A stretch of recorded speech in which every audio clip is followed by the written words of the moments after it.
Hey, what's going on, everybody? Welcome back to Peak to Middle School. My name is Narwhal. I'm here with my buddy Kyle. Hey, what's up? As you guys can tell right off the bat, the audio on this episode is different. The video setup on the YouTube version is way different.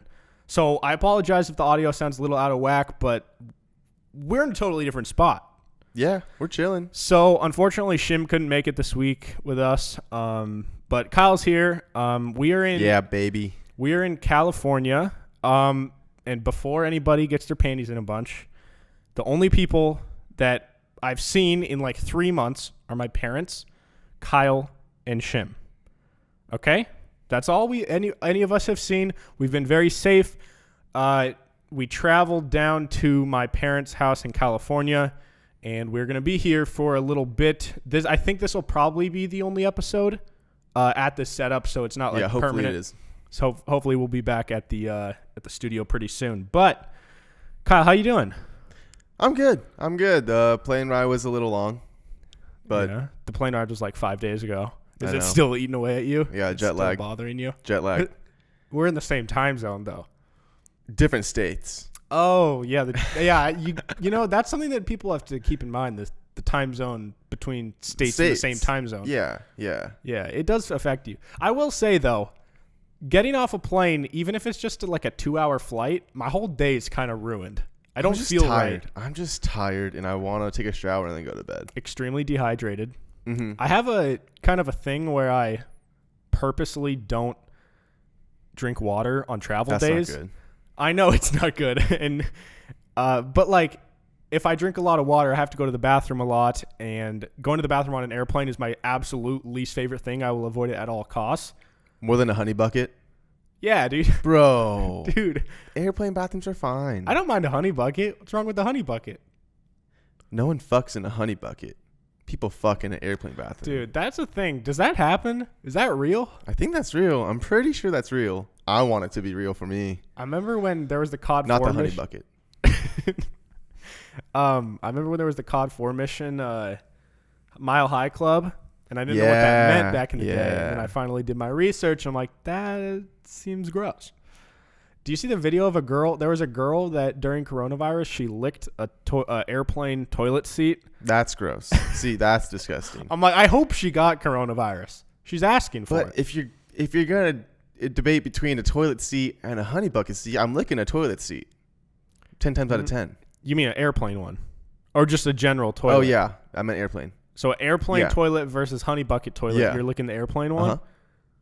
Okay, the only reason I'll side with you is because I think airplanes legally have to be cleaned, like at least once a day. I think they probably clean between after every flight. flight. Yeah. Yeah.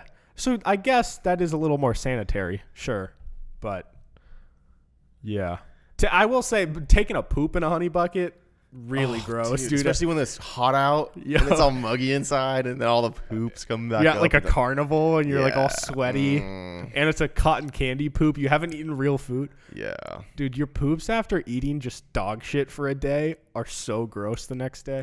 Yeah, I wouldn't even say smell-wise. I just like the feeling of the poop itself is just like a bad one. Yeah. Also, we were just in your pool. We've been getting sweaty. We've been swimming and doing all that. And I've been wearing compression shorts. And it took me back to when, in like youth football, when it was super hot out and you had to take your girdle off and you were all sweaty and it like stuck to every part of your thigh. Wait, I don't even really remember. What even is a girdle? The girdle. It's like the thigh pads and the... But is it part of the compression shorts? I don't remember. Yeah, well, I had compression shorts. Well, I was cool. So I had those Nike Combat Pro that compression has, like, shorts that quad. Like Adrian Peterson wore. That had like the quad pads. So then what was the girdle? Well, a girdle's just like the tailbone pad, the hip pads, and the thigh pads. Like it was a different thing of they weren't compression shorts. Yeah, they were but like they compression also shorts, weren't the actual They had uniform. holes. They had holes in them for pads. Like they had slots. I don't know why. And you would put that on, and then you would put your game pants over it. Oh, see, I thought you put the pads just in the game pants. I mean, some people did, but you could also get the girdle. Oh, okay. See, I don't think I did the girdle route. Girdle's just a disgusting word, by the way. Yeah, dude. What? I was gonna say that. Like girdle. something It sounds like girdle. it's like curdling. Isn't that what you call when milk expires? Curdling. What? It curdles. right? Milk gets chunky. It curdles. I think that's the word. That's the word? I think so. I don't know there's a word for that. Dude, this setup is throwing me off. My feet aren't touching the ground right now. And I'm not like a short man. I'm 6 feet tall. My feet are touching the ground. I know. My feet could be touching the ground, but I'm so focused on my posture because this table is so tall that I'm sitting up and my feet are dangling. But I'm doing both. I know. You have better posture than me. Thank you. But yeah, guys, so we're down here in California. It's supposed to be like 110 degrees tomorrow, I believe, which is going to be absolutely miserable. Yeah, it's going to suck. But yeah, I'm going to be totally honest with you guys. We don't have any outline, any game plan for this episode. It might be a little shorter. This is like the only time when we've got people to be out of the house for like an hour, and we have about exactly an hour. But also, if you guys haven't noticed, this isn't Kyle. Yeah, it's me, Jordan. This is Jordan. But I'm wearing a white hat in honor of Kyle. Yeah, because Kyle's literally worn a hat for probably And I might smack the table a few times. I might take a sip of my water more than a few times. Yeah. Although I don't have anything super specific for this episode, I do have one thing that I think I really wanted to talk to you about. And I think it could take up a good portion of this episode. So I was listening to a Joe Rogan podcast, biggest podcast in the world. By the way, guys, huge news in the podcasting world. Joe Rogan officially announced that his podcast is becoming Spotify exclusive at the end of the year. Yeah, which sucks. Which is I don't insane. have Spotify. There's speculation that it was a $100 million deal, which is absurd. And I think Spotify's trying to take over the podcasting world. He could have gotten more. I mean, he already makes like $30 million a year or something just doing what he was already doing. Yeah, so I'm going to miss the video version. I know, dude. PIMS will never do that. They'll always have a video version. Oh, if we get offered $100 million, you best believe we're saying peace out to you guys. But no. So anyways, so on one of his episodes, he did one with his best friend Duncan, named Duncan Tressel, and they were talking about where do thoughts come from, okay? So I have some different notes here, and I want to run through them with you and see what you think about it. Okay. Okay. Because you I have think deeply. I have a couple ideas of where thoughts come from. Okay. So is there like a hard scientific answer? No, there's no right answer. That's the thing is no one really even knows what a thought is. Like you're sitting there. Okay. And then all of a sudden, like some days, you ever just have those days where out of nowhere you just get horny? Yeah. Okay. Yeah. Yeah. And then you also get a really good idea. Okay. Yeah. Out of nowhere. And it's like, what caused that? Because I didn't think of that. And a lot of music artists also give credit to a lot of their songs to just like the universe. Like all of a sudden they just had this idea for a line or like, so what is that? What causes that? Okay. Duncan's theory, this isn't necessarily his theory, but this is a theory that some people have, and he was describing it. And I'm going to butcher it, but essentially the idea is that, I don't think this is real, but the idea is that thoughts are real beings that we can't perceive, but maybe in an alternate reality where we perceive space and time in a different way, we would be able to see this thing floating towards us that then like enters our head, and we assume that we thought of this thought. But okay, so just picture if in this universe, so it's like a gas, like helium. Yeah, like if a thought was just these little gas bubbles that are everywhere, they're just floating around, like mini clouds, and they can go through walls, they can go into your brain, they can go through anything, but once they connect to a brain, that pops up in their head. Is it searching for a specific brain? No, that's the thing. Is like anyone can get this thought. I think anyone could get it, and I also think that like the really good, amazing, like world-changing thoughts are really small little gas bubbles, and they're maybe floating around way up in the sky, and then all of a sudden they might just take a dive bomb at a brain they like a hawk. Yeah, and then that creates Elon Musk or Albert Einstein or Thomas Edison. Yeah, or Jordan Shim or me, bro. You've had a lot of good thoughts. Yeah, I also think.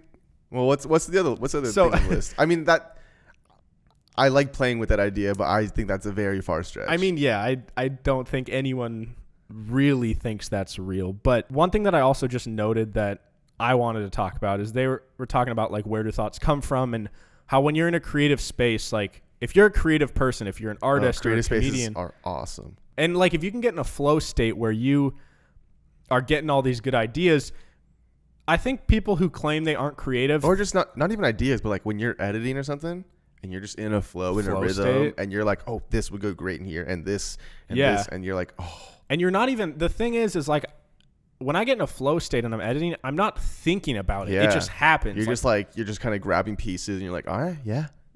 Yeah, and I've done it so much that it's just muscle memory, and I know that, oh, that would fit there, this would fit there.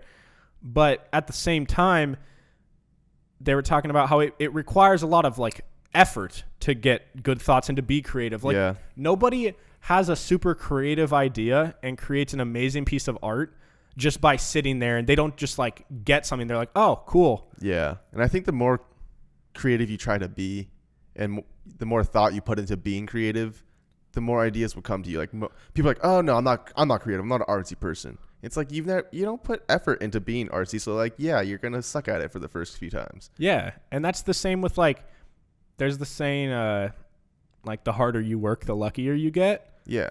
And I think that's similar to like new and creative ideas. Like maybe once in a while you'll get lucky and you'll just be sitting in your bed jerking off and you get an amazing idea. Like a Snuggie. Snuggies are great, dude. And that might have just been a random stoner thought. Exactly. It probably was a stoner thought. Well, because my mom even said that to me. Side note. My mom was like, you should just get a Snuggie. Because I never wear shirts around the house or jackets. I always just am shirtless with a blanket around me. And like, it gets in the way of me washing my hands. It gets in the way of me picking things up. But I always just have a blanket around me. So long story short, Jordan never washes his hands. Yeah, pretty much. Mm-hmm. Never. Yeah. Where do you think thoughts come from? I think because I don't really have any idea. I have a couple answers. I don't know if they're all mixed into one. I kind of just when I hear that question, this is what comes to mind. All right. Okay. First thing comes to mind is ideas or things we've heard from other people, whether it's a commercial or like a speech or some interview or even like a conversation with a friend. I think ideas might come off of that. And if you're a creative person, like if you said something to me just in a general conversation, mm-hmm. I might not tell you at the time, but I might be deeply thinking about like, oh, and kind of go off on a tangent, go, oh, maybe this idea plus this would be really cool. Yeah. So you're kind of always low-key analyzing. Yeah, I'm always low-key. Yes. And I don't know if that makes me crazy or if that makes me talented and creative, but I'm always like low-key analyzing things. And so I think thoughts can come from other people and like ideas that you hear, or also just things you see. Like, I don't know. I guess what I'm saying is I think thoughts can come from just living. I guess living your life, and throughout memories and interactions with people, then you generate your own thoughts. So they're not necessarily your own.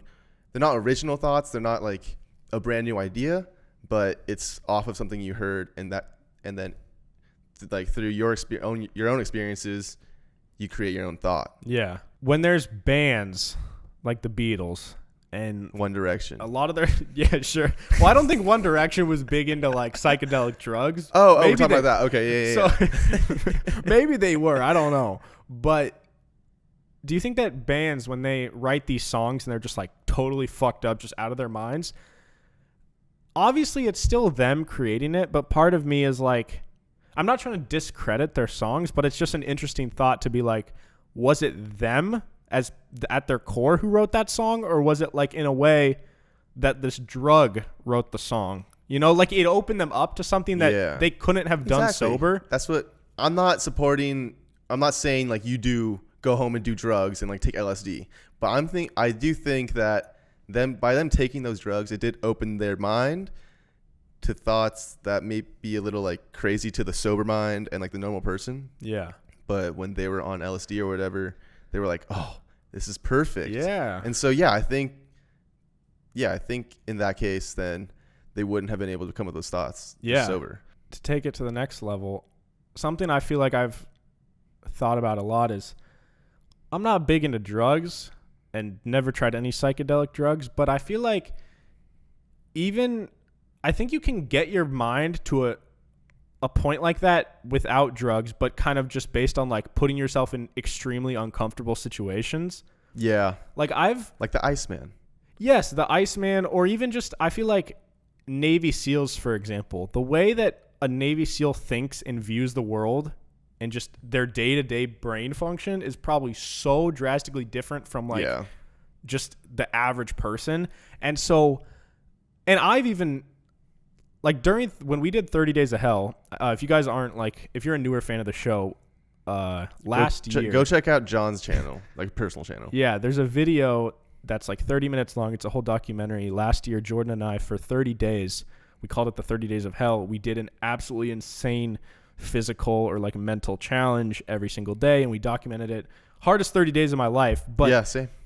I had more amazing thoughts for videos and for podcasts and just like about my life during those difficult moments than I did like in the last 8 months. And I don't know if that was that way for you, but I guess my point is, I think the way that psychedelic drugs open you up to new ideas, I also think that uncomfortable situations and things that you don't think you should be doing, if you do them, I think that can open you up to new ideas as well.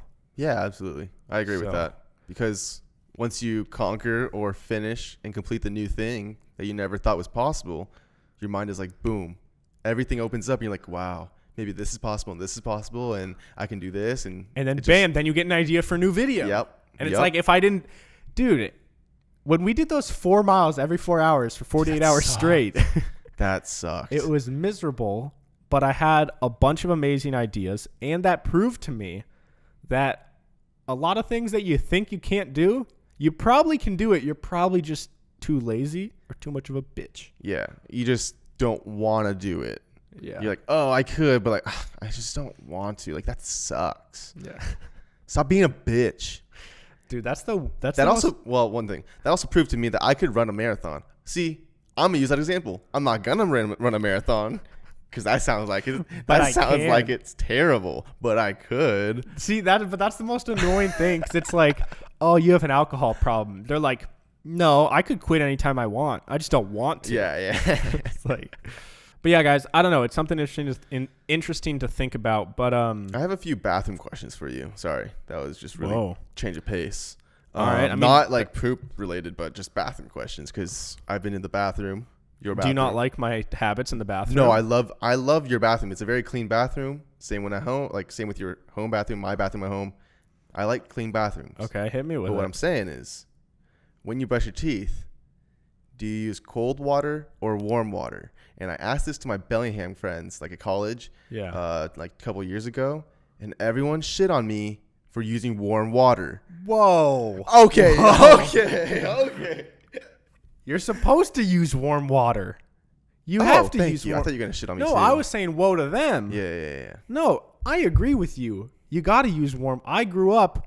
I have no clue if this is scientifically true, but I always grew up, you got to wash your hands with warm water because it kills the germs. Yes. And you got to brush your teeth with warm water. That was my logic too. And also at the dentist office, it's not freezing cold water they're spraying in your mouth with that little pin gun.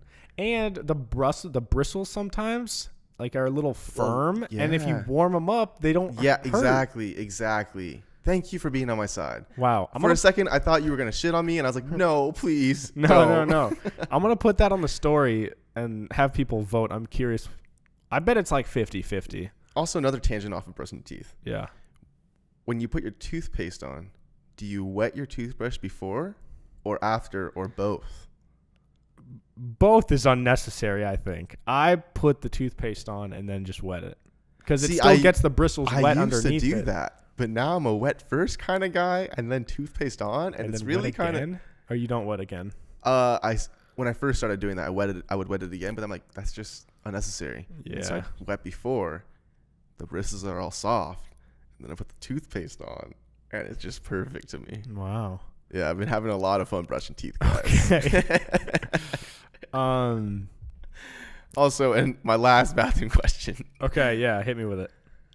When you're done showering, do you pat dry or rub? Like, you clearly aren't a big enough fan of PIMS, huh? Because in just the other episode, we talked about how we dry. Which episode? Is it up yet? I think it's the most recent one. You probably haven't finished the episode yet. I haven't finished it yet. Wow. I'm a third of the way through. It went out on Thursday. It's already Saturday. Yeah, usually I watch it the day of, but no, it's okay. We've been doing stuff. I've been slacking. No, I'm kidding. But yeah, Kyle and I actually talked about the other episode, our drying techniques, and we went through step by step. That's cool. That's cool. But what do you mean a pat? Who pat? Do people pat dry? People say, like dermatologists and other people say that pat drying your skin is like better.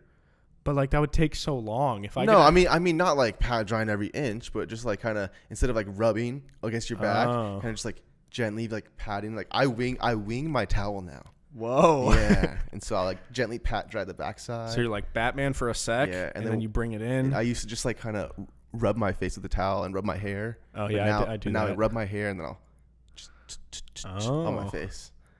Yeah. See, I don't know. I'm just a rubber. Yeah. Okay. I didn't know. I mean, maybe I should look into that because I have my sister and I have like a skin condition. It's not like a big thing, and it never really. I don't care that much, but like the inside of my arms are like normal human arms. It's like soft. Mm-hmm. That's how skin should be. But then on the outside of my arms, all the way up to like my shoulders, there's just bumps everywhere. It just like feels like sandpaper kind of. And I don't know if that's from the towel drying. But. No, it's not. It's like a genetic thing, but maybe it gets worse because I'm rubbing it with towels. I don't know. Maybe it's like a little more red because you're rubbing it so hard. Yeah, I don't know. Shim, fill the people in on your life. You haven't been on the podcast in a while, and those who are loyal fans, they should know. I think this is the first time you've been on the podcast since you finished school entirely, right? Yeah, so I finished school, got my AA. Woohoo! 3 years to get a 2-year degree. But hey, we did it. We did it, Mom. Yeah, sometimes there's setbacks in life. Sometimes there's setbacks. And then my plan was to get the AA, get my personal training certification, and start training. But with Corona, I obviously had to reschedule, and so I can't take my exam, my trainer exam, until sometime in July. And so now I'm just chilling. Well, you're not just chilling, though. You've been working your ass off. Shim? So my dad bought a bench press set. I don't know, not even a bench press set. Like you could do preacher curls for the biceps. You could do like quad extensions, hamstring. You can do pretty much everything. It's just like a really good overall bench set with weights. And so John has been coming over whenever he can. He's been busy editing, but whenever he can, back in Washington, we would work out in my garage. Just us two. Social distancing at its finest. Yeah.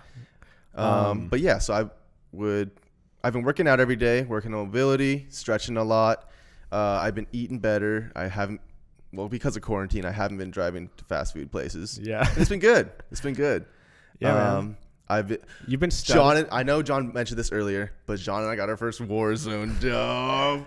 Wait, did I mention it in the podcast? I don't know. Yeah, so Shim and I, our first win was together. In trios with a random dude. Dude, it feels so good just talking about it. And dude, we got so hyped that night when we won that my dad was asleep on like the other far side of the house, and he woke up because he thought my mom was screaming. He thought my mom like had fallen and hurt herself, and I was like, "Oh no, like we're good." But yeah, even I texted Shim. Even the next morning when I woke up, felt so good. I still had the adrenaline. You were just on top rush. of the world. You wake up and you're like, I won in Warzone last night. Yeah, and then a couple days after that, you got a 11 kill solo dub. 11 kill solo dub. Yeah, John joined the party. I was like, shut the fuck up. Shh. And I got 11 kills. Yeah. My only 2 wins. But Warzone has really taken over my life. Warzone and Madden taken over my life. I've still been studying though. Learning a lot of parts of the body. Give the people a fun fact. Just one thing that you've learned in the last 2 months that you think's cool. Just like, oh, did you guys know that, bam, you can dislocate your shoulder and then flip it around, and then your left hand can be your right hand. Anything cool like that? I mean, I've learned cool things, but I think they're just cool to me. Like, I learned that the dorsiflexors are don't know what that means. Yeah, so when your foot, when you bring your toes up to your shin, that's dorsiflexion. Okay. All right? And the dorsiflexors, let's see if I can. Yeah, this is like a test question here. It's the extensor hallucis longus, extensor digitorum longus, and lateral. You got it. You almost got it. Lateral tibialis. Okay, we'll go with that. 2 out of 3. Yeah.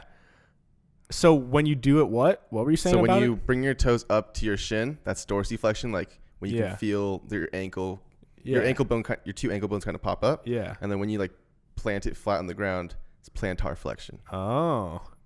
Yeah. It's cool to me. You can use that information how you like. Yeah. No.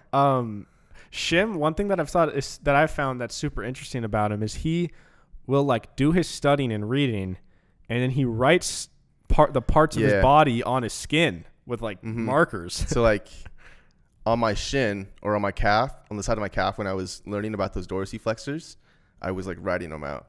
I will say one thing that I've taken away from you knowing so much about the human body and like you're studying and you're learning is that like I've grown to actually care about the human body because of you. Thing. And that's the thing is whenever you listen or talk with someone who's really passionate about something and knowledgeable about something, it inevitably like it's hard for me at least to not be engaged with it. Even if it was like sewing or makeup, something that I have no knowledge in or really no interest at all.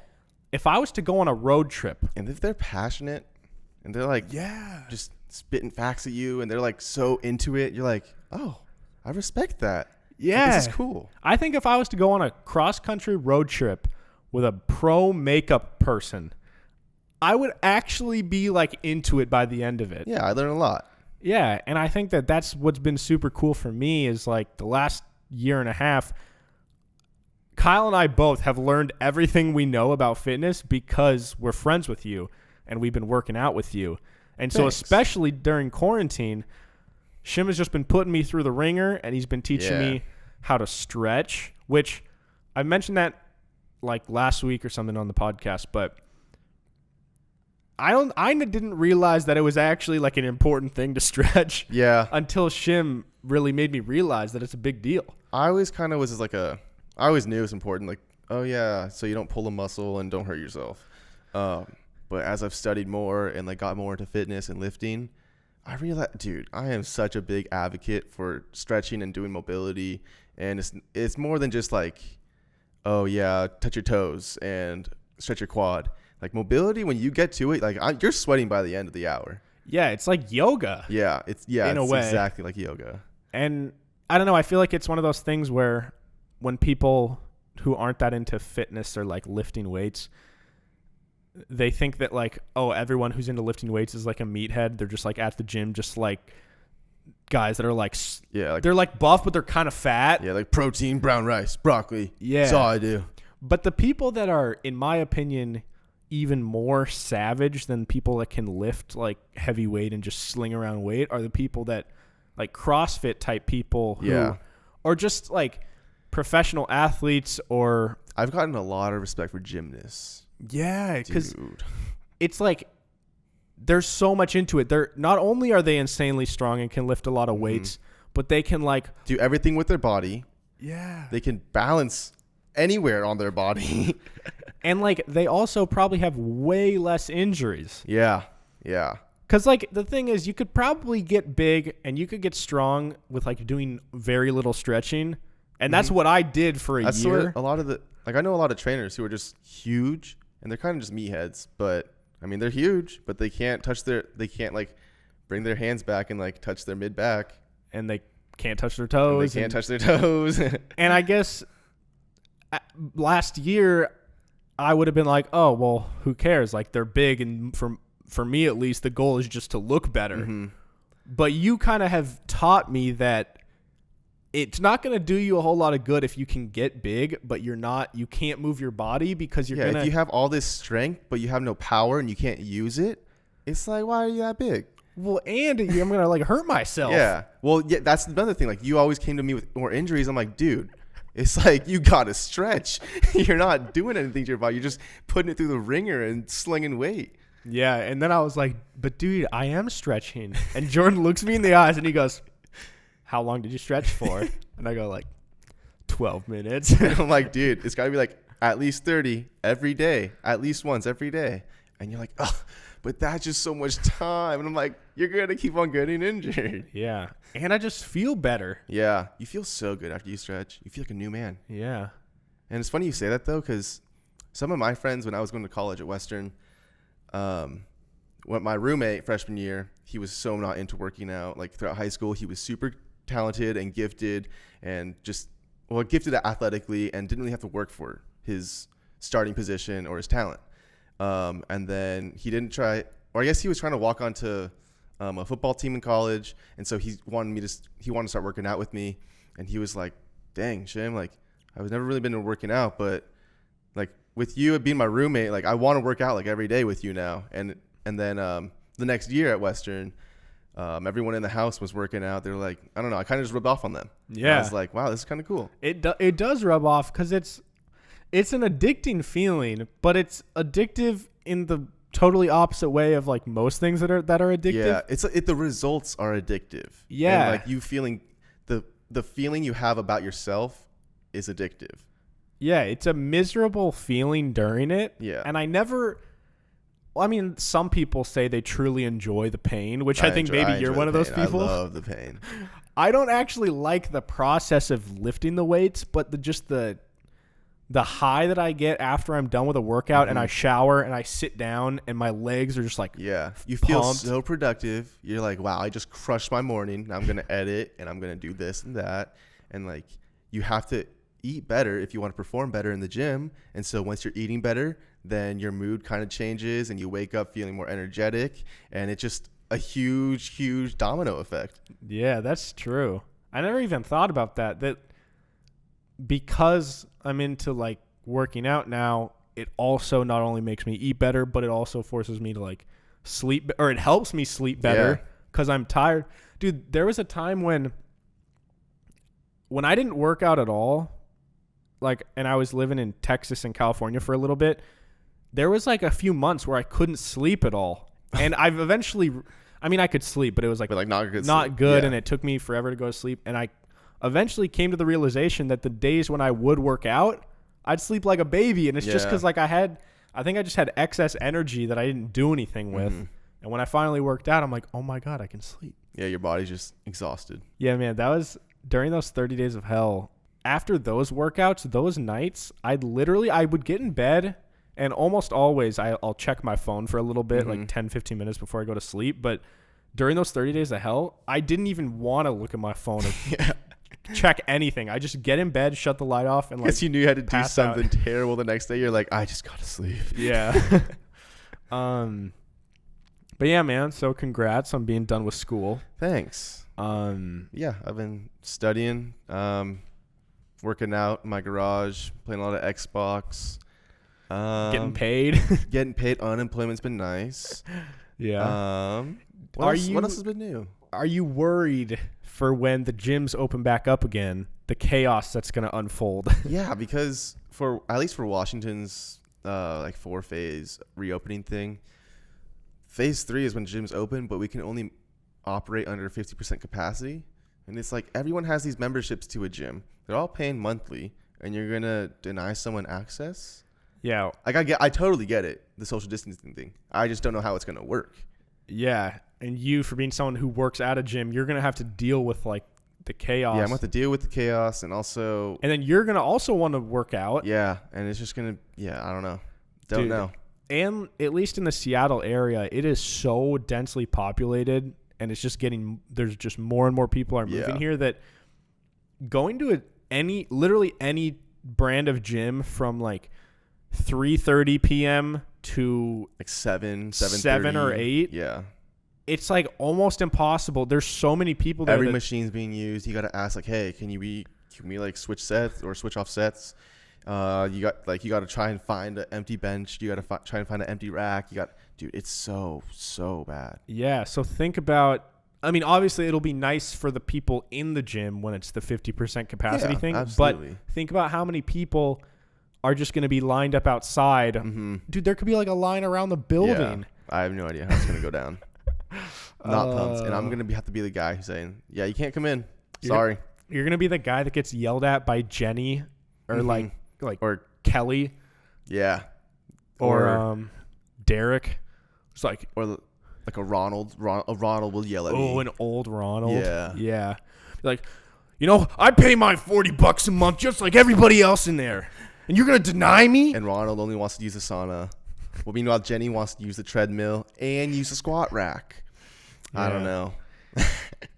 And then you're going to be like, Ronald, I work at the front desk. I have absolutely I'm just no towel say. Guy who doesn't fold towels anymore. Like, Ronald, if I could let you in, I would, but I literally legally can't. Yeah. So that'll be interesting. But that reminds me, when I drive to go down to the gym, there's usually this roundabout I take. It's right where your mom works. Okay. And lately, the roundabout's been flowing really nicely because there's not a lot of traffic and there's not a lot of dumb drivers out there. Mm-hmm. But just a couple of weeks ago, I was going down and the roundabout was flowing perfectly. Like every car knew when to come and when to go. And it was like you didn't have to really stop. You just kind of like slow down to like 5 miles per hour and then kind of just cruise in to your part of the circle. This guy, like I try and cruise in and then he like stops midway and I'm like, dude, no, you got to keep going. Like you're messing up the flow of the circle. And he's like looking at me and I'm like, dude, you're holding up like 3 other cars behind you. He stopped in the circle or before he got in the circle? He stopped like right behind, like right in front of me. Oh, bro. And so, because like I was about to go right behind him and then he just like, he thought I was going to hit him. He got scared. And he looked at me and I was like, dude, it's just the flow of the circle. Like you got to keep going. I'm not going to hit you. Yeah. And the amount of rage that went through me, oh, dude, I had to take a couple deep breaths. Not even kidding. You had to go through your breathing routine? Yeah, I was like, oh my God. I did not miss dumb drivers in traffic. Yeah. Roundabouts, I will say, are, in my opinion, one of the best inventions, period. Yes. They are so nice.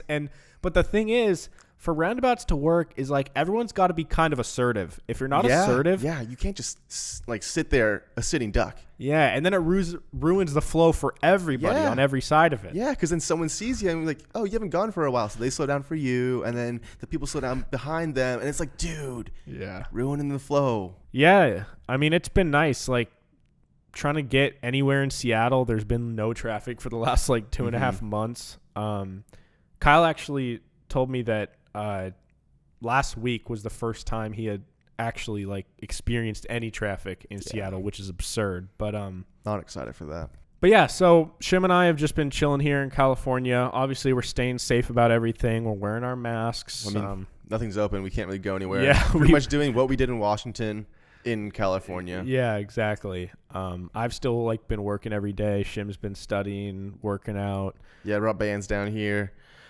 We just been doing high rep body weight stuff. It sucks, but it's been good. Feel good. Yeah. I think this quarantine has probably been good for people who maybe never really gave working out a shot, because I get it. Gyms are an intimidating place if you've never really got into it. Like for you, it's probably your happy place. It's my happy place now, but when I was younger, I think like freshman in high school, my brother was a senior in high school at the time, and so he was the senior and we wanted to lift. Yeah. So we would go to the gym together and he would try and show me exercises, and I'm like, and we would be at the front of the gym where the dumbbells and the mirrors, and he was fine and he was like talking to people, and I knew no one at the gym, and I was just the smaller Asian guy, and I was like, oh, I don't feel comfortable. Yeah. I was the machine guy. Like when I first started out, I hated going to the gym, and so I would work out my garage. I'm like, I can't, because my thing was like, I literally didn't want to be on a bench press if I couldn't get 45s on each side. Which is so absurd. It's a silly thing. Absurd. Like my ego got in the way of a lot of things just because I was a high schooler. Yeah. But I was like, dude, I just got to get my chest stronger. So in my garage, I would just do push-ups every day. Yeah. Banded push-ups every day. Just trying to get my chest stronger so that I had the confidence to like go in the front of the gym. But no, they're so intimidating. I agree. They're intimidating. And that's one of the reasons why I want to become a trainer. And like in the fitness industry, it's like I understand how intimidating even like eating healthy is. Yeah. Like you don't know how to start, where to start, like how to do it, like how often you have to eat healthy or what you have to do for every meal. And so like everything about fitness, I believe, is really intimidating you don't really know what's the right answer because there's so many things out there. There's so many diets out there. Yeah. And that's why it's a blessing when you can find someone on, like, nowadays, at least on Instagram, I find a lot of like knowledge and a lot of good accounts that teach me things. And like, it's just a blessing when you can find someone who shows you workouts that you're like, wow, I can actually do that. And it's like they break it down. They're not like jumping over 3 boxes. Yeah. Like, try this at home. And they do like a double backflip. Yeah. Like, dude.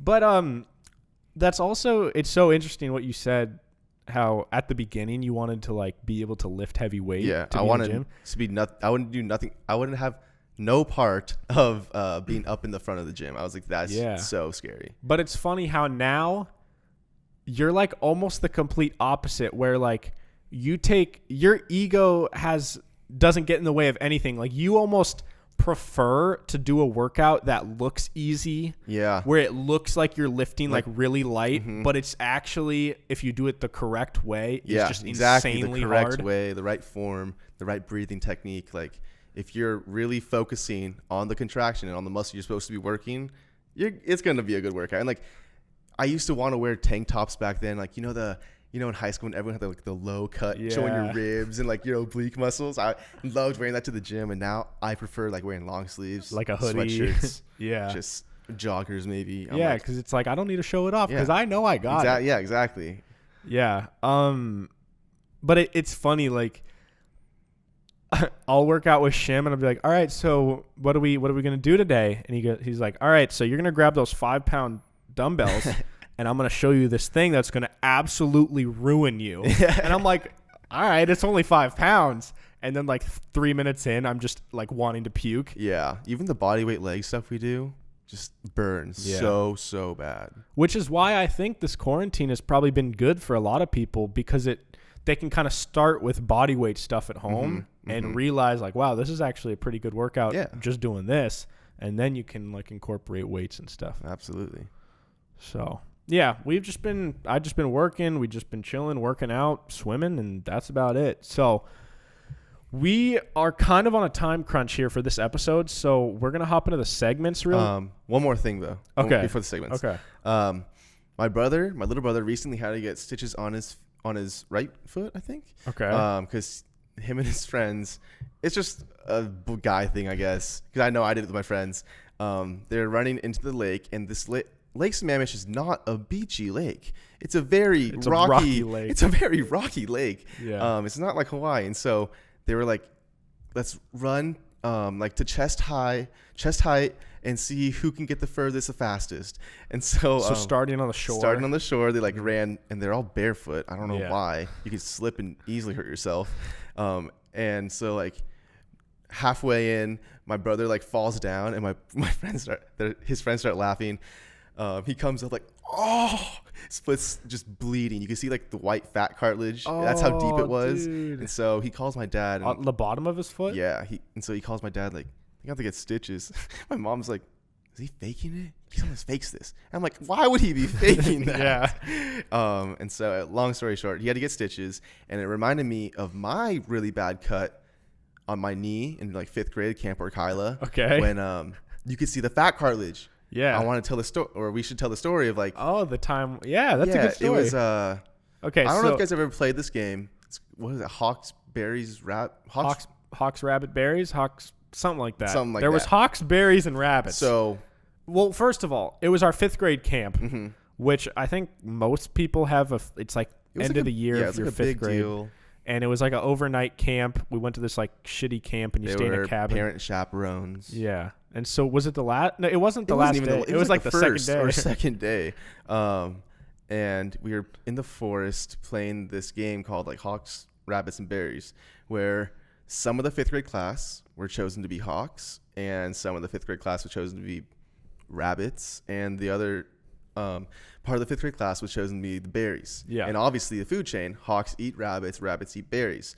So the berries had to run away and hide from the rabbits, and the rabbits had to run away and hide from the hawks, and the hawks, like after like 5 minutes of hiding, they could go and try and find everyone. Yeah. And so it's like a death match. Yeah. Little kids are just sprinting towards each other. And I think I was a rabbit. getting chased by a hawk, and I saw a berry running away from me. Yeah. And so I was like, I'm going to get this berry. Actually, before I get into that, John didn't have any running shoes. Okay. So this day, before we started playing this game, they like said we should put on whatever like remotely athletic clothes we have. Mm-hmm. And I guess in 5th grade, I just wasn't athletic and didn't have any athletic shoes. And so Shim had 2 pairs, and one of them was like these Huaraches, and like which was so nice. Like they were so cool to us back then. They're still cool. I think. Cool. I ordered some actually. Yeah, so he gave me his because he had like a different pair, and he's though I vividly remember he gave them to me and said, "Okay, you can wear them. The only thing is you can't get them dirty, okay?" We're in a forest, like a muddy, dirty forest. In like Washington. And I'm expecting this kid to just not get a speck of dirt on him. Yeah. And I was like, okay, I won't. And then so back to my story, I see a berry. I'm chasing this berry, and then all of a sudden the hawk starts chasing me. And there's this tree stump, and it's not like a man-made tree stump where it was sawed through. It's like a natural disaster or whatever. Forest. Yeah. So it's a like tree jagged. fell down. Yeah, a tree fell down. It's really jagged. And I'm like, I can clear this easy. And so I'm chasing after the berry, and I hop it. But as I hop it, I see another hawk in front of me jump out. And I'm like, oh, God. And so I don't really know what I'm trying to do in the air. I'm kind of stuck in the air, and I land on the tree stump. And cut your knee open. I cut my knee open real bad. So bad. Like at first, blood wasn't coming out. So I was like, and then all of a sudden it started gushing. And I was like, and started screaming at the top of my lungs. And then I got tagged, and I was even more disappointed that I got tagged. And I was like, oh. And then they're like, should I get someone? I'm like, yes, please get someone. Of course. I was like, get a teacher. Yeah. But yeah, that whole cut in the foot, I mean, cut my knee. Yeah. And then so I remember your dad had to come and get you. Yeah, my dad had to come and get me because our elementary school like refused to take me to an emergency room to get stitches. And I should have gotten stitches because my little brother got stitches on his foot, and you can see the fat cartilage. So like, and your cut was pretty bad, and now you have a visible scar. So bad. Yeah. So then your dad came and got you, and then you were gone for the rest of the camp. I was gone for the rest of the camp. But I remember. But after the game was over, I was like getting fixed up, like antibacterial spray, and then you came up. Oh wait, really? You remember this? I remember some of it, but I just remember you came up and you're like, "Hey, I'm really sorry. I got your shoes muddy." And at the time, I was like, that is the least of my fucking. I mean, I didn't say fuck, but I was like, that's the least of my problems right now. Yeah. And I remember what happened. Like, so this was a big forest. So Shim's injury was at like a different part of it. Yeah. But I heard that something that had happened, but like we were still playing. And I remember like, you know, the dirt or the mud where it looks like dirt, or it looks not that mushy, but then you step in it and it's just like bark's covering the mud. Yeah, and then it just totally like slides out. So I was running from someone and stepped, and literally both shoes went like deep into the mud, and so the mud went all the way up onto like almost the laces. And like you can't really clean it off. So I just remember I went up to him and I was like, "Yeah, I'm sorry. I don't know what to do." In a grocery bag. Yeah. So then another random thing about that camp is it was like on a beach, and our little cabin thing was right next to the beach. Yeah. And this one girl that like no one liked in 5th grade, this like annoying girl, climbed out on this log thing that was it was like a log in the woods, and then it stuck out over the water, basically over the shallow water, and she climbed out on it and she fell in. It was the funniest thing. Yeah, that's one of my few memories about that camp. But I also am so sad that I was too much of a bitch to go on the big swing. Me too. I was too scared. Why was I such a bitch? Well, even now, I wouldn't trust a rope swing in the middle of the forest. You don't like heights. I hate heights. Yeah. Apparently, 5th grade camp was canceled at our elementary school after that. After that year? Because of me. Damn, your knee. That's what my little brother said. Your knee was the reason? Oh, my God. Yeah. Wow. Well, on that note, we should probably hop into the segments because we're on a bit of a time crunch. And so today we got A&F of the week and movie time. So Shim obviously doesn't have the segments because he's not the normal host of the show, but I actually got 2 for each, so we can just talk about them. Okay. I'm going to start with the F this week instead of the A because you're gonna like this one. So Eminem, he's your F? No. He had a real life stan. So you know his song Stan? Yeah. About his crazy I'm fan. I'm sure he has so many stans. Yes. I'm a stan. So there is an article that said Eminem's real life stan has allegedly been stalking him for months. Ooh. And it says the man arrested for breaking into Eminem's Michigan home in early April has reportedly been hunting him down for months. Now, this is the photo of the guy. Oh my God. Which is exactly what I would expect a stan to look like. A white trash, bearded kind, really just. You can't tell if they're really all the way there. Yeah. Something's a little bit off. So yeah, my F this week goes to that guy. Dude, he broke into his house. What are you going to steal? Eminem himself? You're going to steal him alive? Or do you think that you could just be like, Eminem, I love you, and he's just going to greet you? You're just going to make a hit song together? What are you doing? What did you think was going to happen when you went into his house? If I was stalking Eminem, I would have done the same thing as him, but not break in. Everything except break in. Maybe I see him leaving his house one time, and I'm acting like I'm going for a jog. I'm like, oh, you're Eminem. Fancy seeing you here. Can I get an autograph? Maybe a picture? That's what I would do. I wouldn't break into his house. Be like, hey, what's your daughter's phone number? Yeah. See, but if you're crazy enough to stalk a guy for months at a time, that's true. You're probably not thinking like that. That's true. You're gonna go get him. He's gonna be your brother. So yeah. Respect though. My F goes to that guy. I'll just do both my Fs. My other F I mentioned at the beginning, but unfortunately, in my opinion, I think Joe Rogan signing exclusively with Spotify is an F, not for him, but for the podcast fans out there. Yeah, I'd claim that's an F. Because I've learned and just got so much out of the Joe Rogan podcast, and obviously you can still listen to it, and it's actually free. You don't even have to have Spotify at all to listen to the podcast. Oh, really? You don't need premium. Oh, podcasts are free on Spotify. I was going to say it's F because I have Apple Music. Yeah, no, you can. Any podcasts are free. You only need Spotify Premium for music, but there's not going to be a video version. I know. I'm a big video guy. Yeah, I need the video version, and maybe it'll. I'm guessing Spotify will launch some special feature where now you can watch his full video versions on Spotify. Mm-hmm. But it's still not YouTube. Not the same. Yeah. So, anyways, moving on to our A's this week. One of the A's, there's this YouTuber named Rice Gum. Okay. You ever heard of Rice Gum or no? No. Okay. Only Korean Savage. Yeah. Well, this guy's Asian. Probably not Korean though. YouTuber Rice Gum forced girlfriend to sign contract that he would own a percentage of her money, knowing that she would get famous from dating him.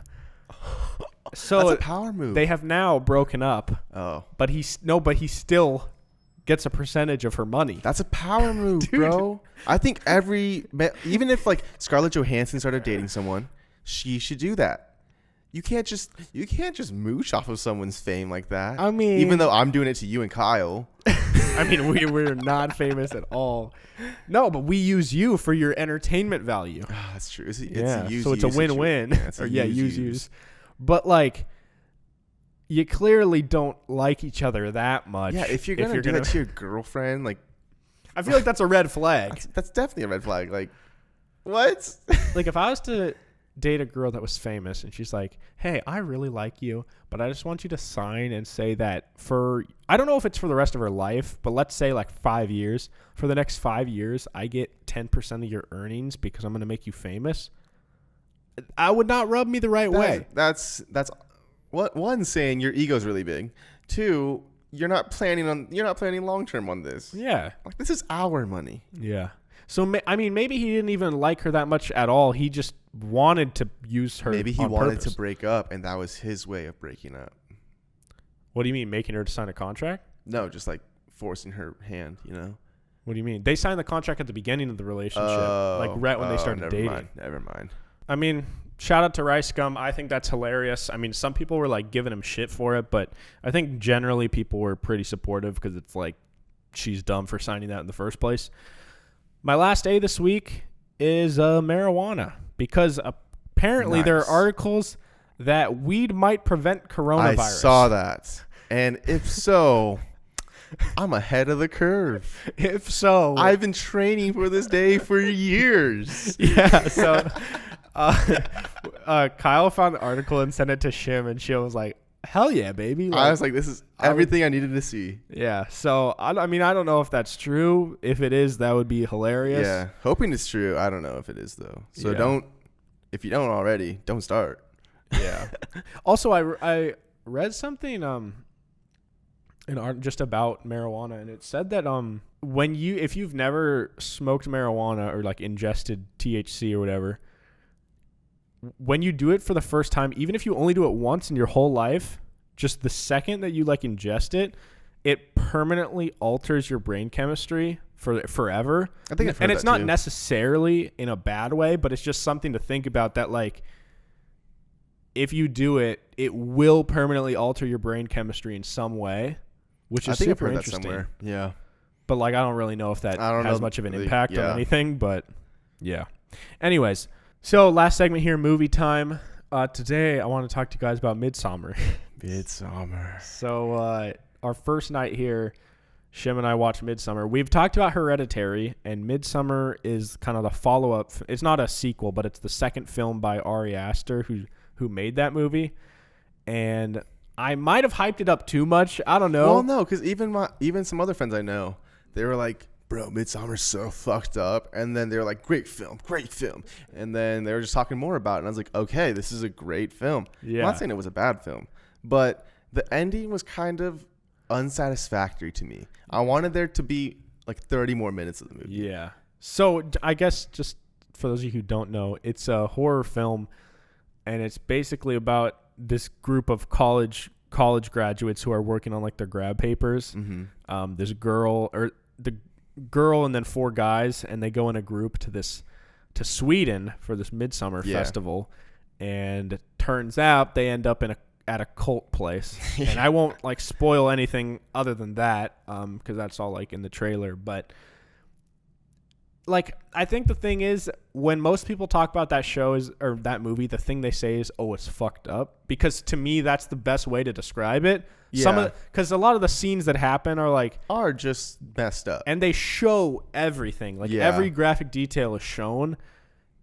But I do think rewatching it for a second time with you, I do think one, it wasn't as good as Hereditary. Mm-hmm. And I think it was just a little overhyped. But I will say what's really, really cool about Midsommar is that it's a horror movie, but the entire movie takes place in the daytime. Yeah, it's always daytime, which is really rare. Nothing ever happens in the daytime. Yeah.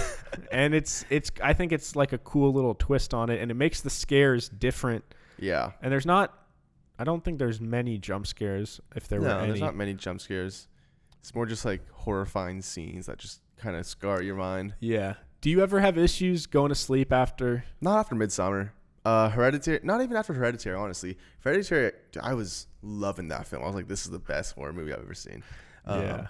I had nightmares after, maybe because I was younger, but I had nightmares after like The Conjuring, Insidious. But that was when you were younger too, right? Yeah, that's when I was younger. Yeah. Yeah, I haven't had nightmares in a while, but I'm not saying they're out of the realm of possibility. Anything that is like truly what's the word we were talking about the other day, like exorcist stuff with like religious stuff, mm-hmm. and like real demons like casting out of people. That's what'll haunt me for like the following week. Yeah. Is like demon stuff and ghost stuff, or like paranormal activity, not the movie Paranormal Activity, but Paranormal Activity in itself is scary. Yeah, for sure. So anyways, guys, that's about it. I know for a fact this episode is shorter than usual, but it was packed with a lot of good stuff. It was packed with lots of content. So I hope you guys did enjoy it. We're going to have to wrap it up here because, makeshift setup, audio is not the best, but, I told you guys we're going to have a new episode every single Monday and Thursday this year, no matter what. So this is the shit we do for you guys. Thank you, New York. I brought all my cameras, all my audio equipment from Washington to here. We might do one more episode here, but that is for a later date. So with all that being said, be sure to leave a review on the Apple Podcast app. Shim has done it. How long did it take you? It took me like 5-10 seconds. Wow. You heard it here. 10 seconds. You can literally just make it rate it 5 stars, and then just type in like John's cool. That's it. That's the review. Yeah, that's the review. I mean, you could say like John's a sexy, beautiful, awesome, cool. But you monster. don't have to lie. You don't have to lie like that. Yeah, I mean, you could be honest and say that I'm really hot, but it's up to you. So. Be sure to leave a review on the Apple Podcast app. If you guys haven't already, check out our YouTube version of the show. And subscribe on YouTube. There's full video versions every single episode. Thank you so much for the insane support and growth over the last month. And, No, you. So, anyways, guys, new episodes every single Monday and Thursday. And with all that being said, we'll see you guys next time. Goodbye. Chili's baby back ribs.